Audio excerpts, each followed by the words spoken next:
yung pong paggastos ni Sid Kapulong sa isang concert ng napakalaking halaga sa kabila ng maraming kapatid na mahihirap pero nagsisikap na makatulong sa kabila ng kahirapan, pagpapakita po yan ng pagiging insensitive ng malapit sa pamilya. Paano po magiging AI yon? Ako po, to be honest, kasi mahal ko po yung mga bata na yon, nakita ko po, sila mismo naghahanap buhay. Si Sid Kapulong, naghahanap buhay po yon. Meron po yung hanap buhay. Doon sa mga nagsasalita before, ang katwiran ko pong sinasabi sa kanila, pera po nung bata yon. With all due respect, pera naman talaga nung bata yon. Kaya lang, tama po yung sinabi nyo, yung point of argument po ninyo, na napaka-insensitive naman dahil maraming mga kapatid na mahihirap, imbes na ibibili na lang ng maintenance, itutulong para maka-augment sa gawain. Imbes na isusubo sa bibig ng mga anak nila, itutulong sa gawain. Kaya masakit man sa kalooban, pero meron po kasing trabaho talaga, merong negosyo yung bata. Meron pong negosyo yung bata, kaya lang tama po yung tama po yung point of argument ninyo, napaka-insensitive naman.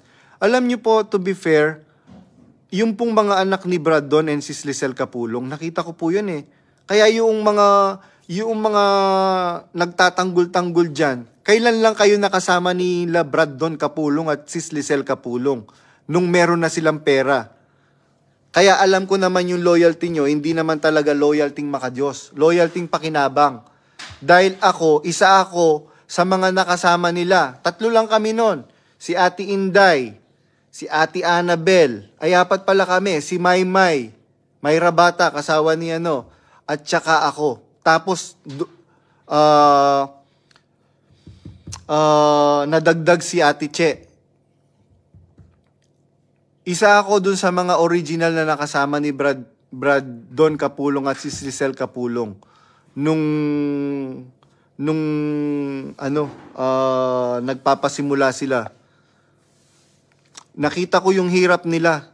Lahat ng kinikita nila, binibigay nila. Kaya yung mga anak ni Brad Don Kapulong at saka ni Sis Lizelle, kung mag-abulo yon, ganyan kakapal.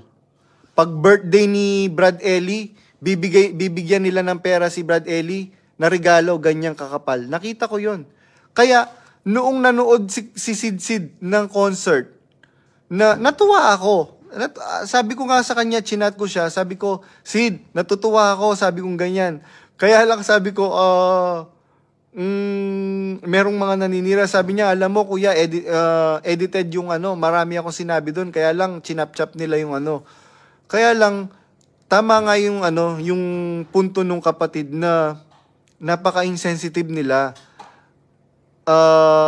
Yun, pwede naman siguro manood ng concert, wag ka na lang magpapakita. Kaya lang, budihin mo na lang ang kalaban mo nun. Pero with all fairness po, nakita ko po kasi nung buhay si Brad Ellie, lahat ng kinikita nila, ibinibigay nila kay Brad Ellie. Lahat ng kinikita ni Brad Don at ni Sis Lizelle, binibigay nila kay Brad Ellie para sa gawain. Pero nung namatay si Brad Ellie, halos po walang naiwan. Ultimong bank account ng mga bata nung bago mamatay si Brad Ellie, ang sabi po sa akin, hindi ko lang po alam kung totoo. Sabi po sa akin ni Sis Lizelle, 100,000 lang ang binigay kay Yeye, 100,000 lang ang binigay kay Sid. Kay Teban, hindi 500,000 yata. Aside from that, wala na. Kaya, ako, nalungkot ako kasi nakita ko na nagsikap talaga yung mag-asawa na yon, si Brandon at saka si Lizelle.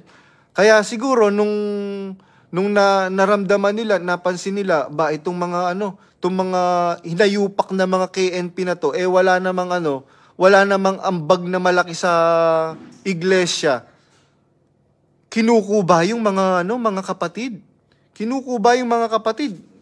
magtanong po kayo mga kapatid. Magtanong kayo sa mga nasa Middle East, magtanong kayo sa mga nasa